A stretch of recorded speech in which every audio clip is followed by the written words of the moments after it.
Hello and welcome to the video. For those of you that have been watching the channel for a long time, you will recognize these. Now, I did the review video when these first came out. These have been the flagship model of the Fat Shark goggle, the HDOs.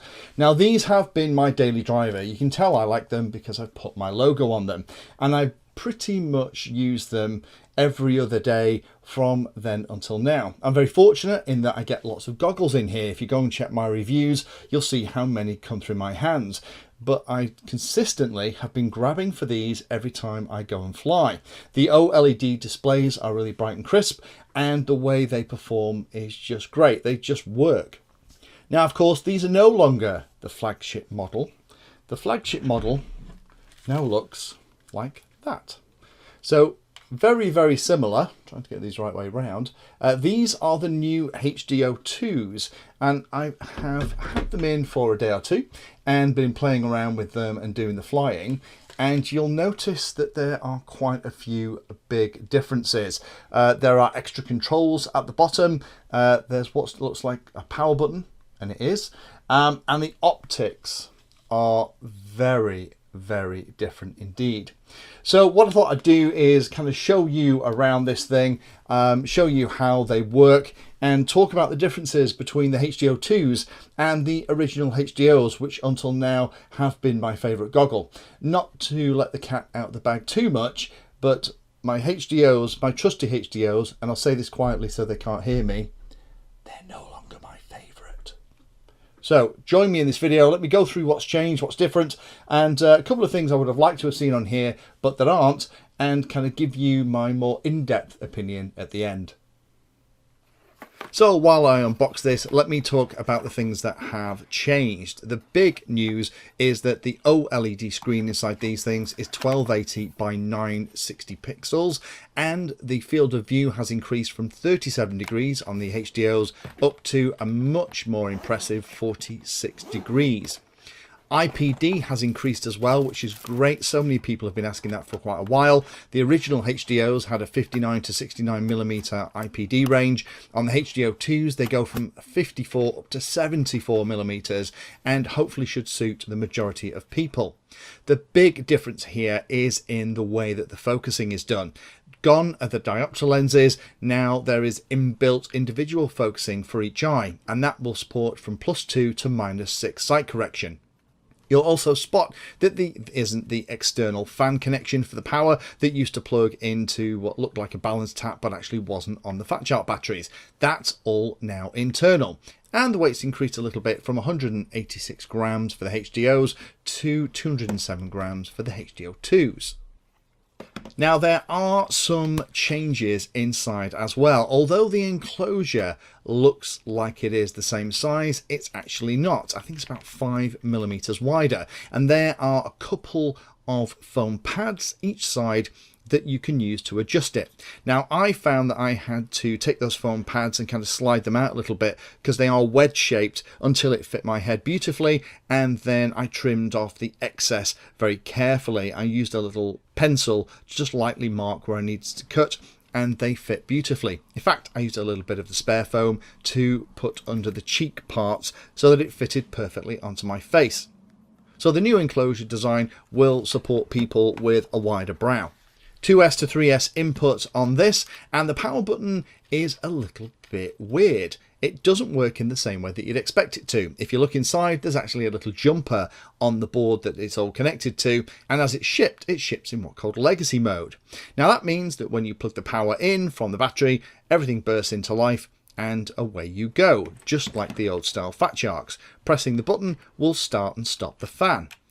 But you can move it to the other position, and then the power button will act exactly like a power button, where you can leave the battery plugged in. Pressing the button will power the goggles up. Now personally, I'm leaving it in legacy mode. I've always quite liked the easy way that you can tell whether your goggles are powered or not by simply looking if the cable is plugged into the side. There is a USB connector also on that power board, and the power board is a little bit different from the board that ships inside the HDOs. Now the ones that's in the HDOs will take the Trinity head tracker, and also has like a little connector that you can use if you want to use a module that needs a little bit more power.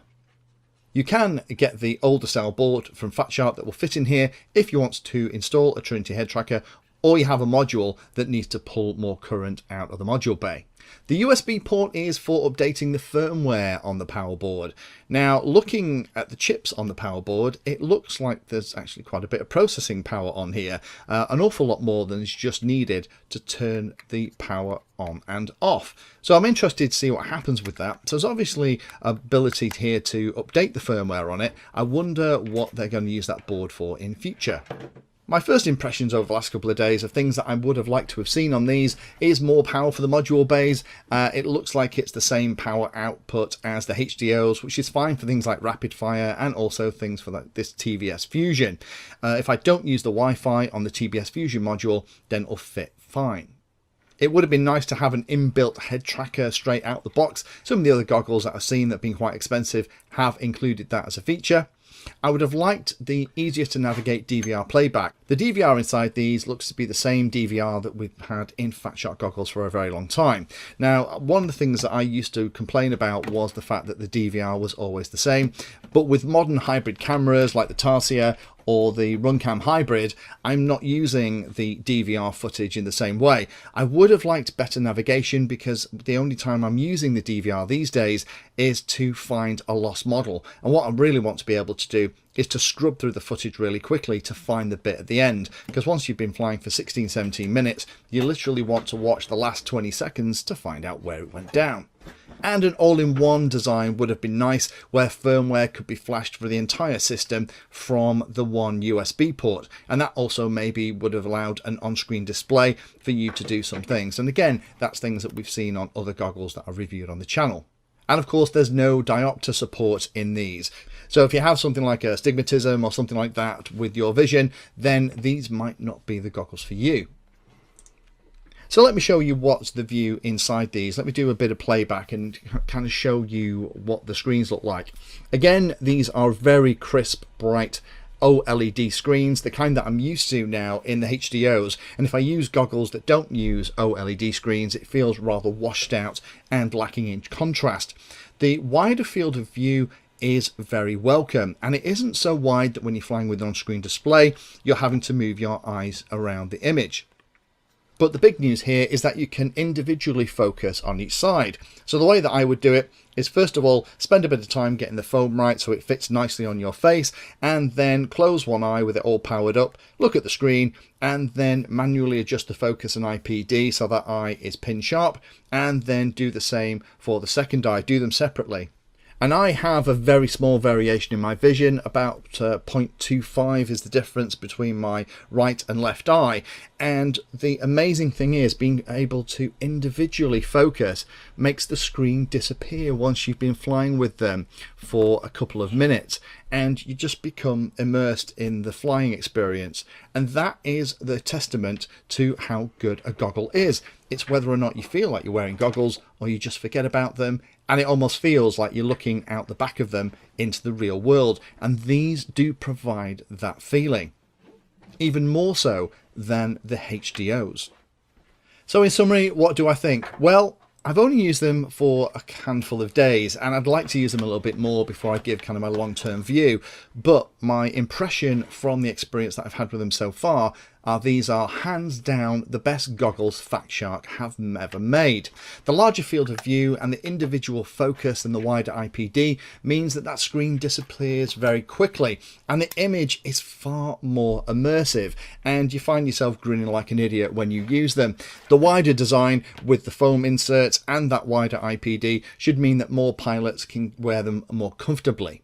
I would have liked to have seen the display module, DVR and power modules all connected in a way that allowed for one firmware update and customization and on-screen display across the entire thing, but maybe that's going to be something we'll see next time.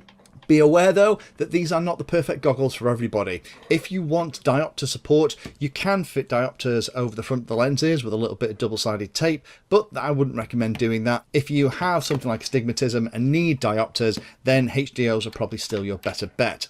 Similarly, if you're a head tracker enthusiast, then the HDOs might be better right now too. Now I have a set of Fat Sharks here that I use specifically for head tracking, and I'll probably use them once every couple of months. I have a couple of rigs here with gimbaled cameras, but to be honest, I tend to fly wings and multi-rotors more here, and those are all fixed cameras. So the question I guess I'm going to get is it worth upgrading?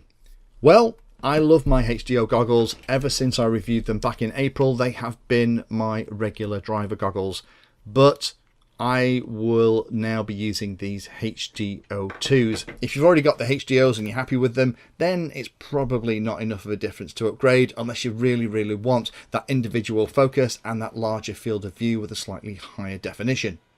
Last couple of things, I have also managed to get my hands on the Bifrost here, so these are going to be perfect goggles to have a go with that. So do make sure that you're subscribed, have the bell notification icon turned on, because I will be playing with the Bifrost with these goggles over the winter months.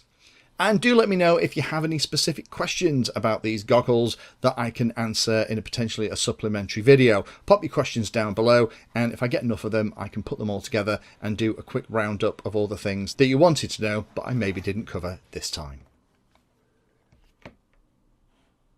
Thanks for watching the video and watching right to the very end. You can find me in all the usual places on social media, and if you like the video and like what I'm doing here, then hit the subscribe button and hit the bell notification icon too. If you really like what I'm doing, you can go the extra mile and become one of my Patreons for access to me directly for support, and also giveaways and regular updates too. If you're looking for particular content, then check out the playlist. I organise all of my videos into playlists, so if you're looking for a particular topic, you can find everything here. If it's called Introduction To, it's designed to start very simply and build on that simple introduction to teach you all about it. If it's called For Beginners, then that is really aimed at people who are brand new to that part of the hobby. You can also search on YouTube for anything that you're interested in using the search function at the top. So iNav Painless 360 will find all of my videos and even the playlist around iNav. So thanks again for watching, and happy flying.